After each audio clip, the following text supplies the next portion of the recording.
I just put my head down and I focused on the win and I got creative. I started making deals with casino hosts in Vegas, with concierge at the high-end hotels, with socialites. I was greasing everyone to send me clients. And by the end of 2008, I had, in fact, built the biggest poker game in the world. It was a $250,000 buy-in, and it was populated by international billionaires, Wall Street figures, and sports stars. And this time, I wasn't going to be replaceable. And I decided the way that I would do that was I would become the bank, meaning I would vet the player, extend credit, and collect if things went bad. And this may sound like a really terrible idea. But here was why it was a calculated risk.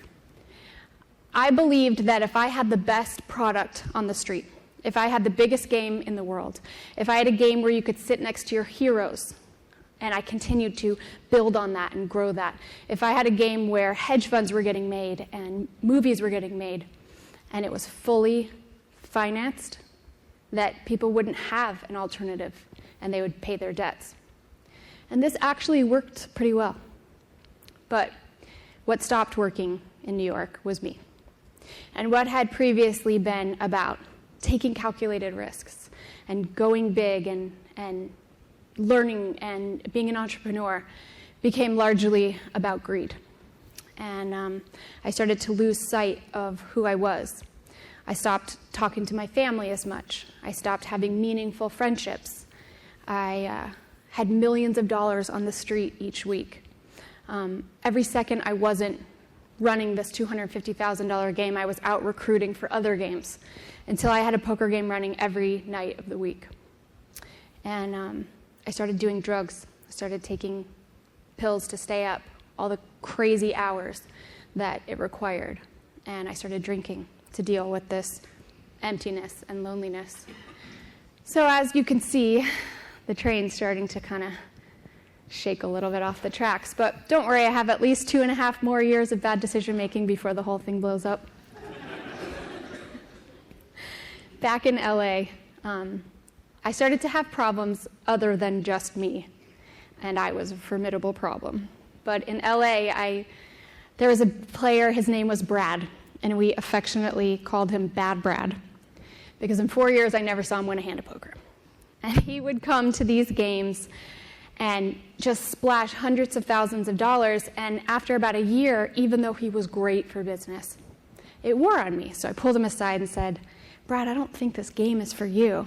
And he said, "Please don't take my seat. I love the community. I love the guys." And something strange started to happen at the table. Even though Bad Brad didn't seem to know after a couple years that a straight beats a pair, he started talking about his returns and his hedge fund. And people started to invest with him. And it turns out that Bad Brad raised $30 million at the table, even though he lost $5 million in the game, and that he was running a Ponzi scheme. So everyone thought that they were hustling Bad Brad, but Bad Brad was actually hustling everyone else. And so Bad Brad got caught, and he was very forthcoming to the feds about this illegal poker game that he was playing in which he lost all his money. And his testimony didn't hold a lot of weight, but now I'm on the radar of the West Coast feds, and the tabloids got a hold of the story. Back on the East Coast, I had just recruited what I thought were the recruits of a lifetime. There are these Russian-American businessmen from Brighton Beach whose stories checked out. I had private investigators that vetted people within an inch of their life. I had to. And their stories checked out. And all these guys wanted to do was play poker for obscene amounts of money. I saw someone lose $100 million in those games. And it turns out, after all, that these guys were not legitimate businessmen. Shocker. They were running the biggest insurance fraud scheme in New York City history, and they had deep ties to the Russian mob. So don't ever hire me to recruit for your company. I accidentally recruited the Russian mob. And the next thing that happened was I ran into the Italian mob as well. Listen, I had seen Goodfellas, okay? I had seen The Sopranos, and I knew that gambling was kind of their thing, but I was running these games at the Plaza Hotel in Manhattan with billionaires, so I did not think that there was crossover. Turns out there was. And it was around Christmas time when my driver, who doubled as security, said to me, and this was someone that I trusted, someone that had worked for me for 4 years. And so when he said to me, hey, I drive these guys from New Jersey, they're hedge fund guys, and they want to play in your game, I didn't think twice. I set up a meeting and met them at the Four Seasons Midtown. And when they walked in, it was super clear they were not hedge fund guys. They looked like they had just rolled off the set of Goodfellas. And they came in, and we had this very awkward hello, and I said, can I get you guys something to drink? And I'm not kidding, they ordered apple martinis, which is, I didn't think that was the tough guy drink, but whatever. But they got to their point really quickly, and they said, if you want to continue to operate, you're going to have to give us a piece. And I couldn't do that. I couldn't go into business with the Italian mob. So I kept ducking their calls, and the games had gotten so out of control. I had truly become reckless. I was not vetting people as well as I should have. I was not collecting in a timely fashion.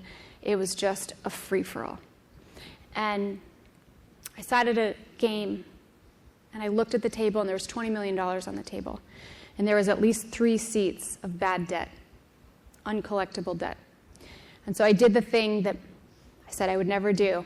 I started taking a rake to cover my downside. And by this time, the feds who had been listening to the Russians had put a confidential informant in the game. So it's all getting very bad. The last thing that happened before this whole thing blows up is I got a knock at my door around Christmas time. And I lived in a very secure building in Manhattan. I thought it was my doorman bringing up some packages, and it wasn't. There was a strange man on the other side of the door, and this is what happened.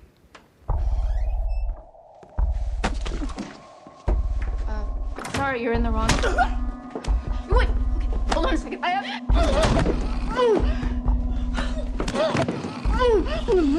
Not a sound. You get me? I have money. It's all cash. Where? It's safe. Where's it? It's in the closet. Show me.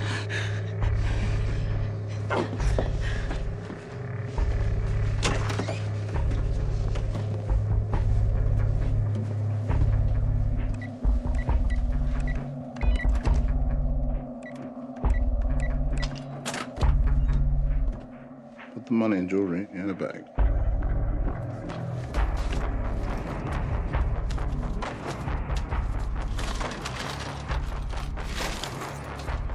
Gold bars, too.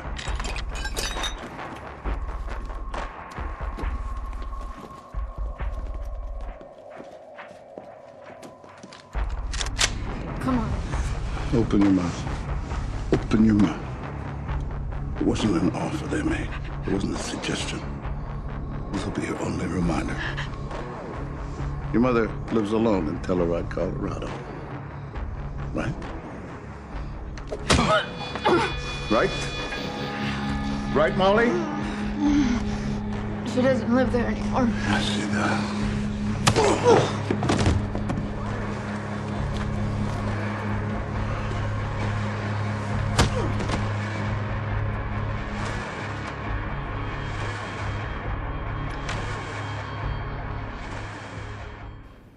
So things had gotten extremely dark and dangerous.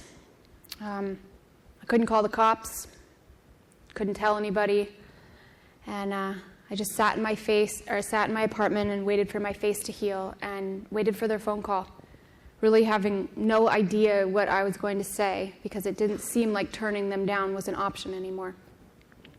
1 week went by, the second week, I was really confused as to why I wasn't hearing from them. On the third week, I got the New York Times, and on the cover it said, 125 arrested in the biggest mob-related takedown in New York City history.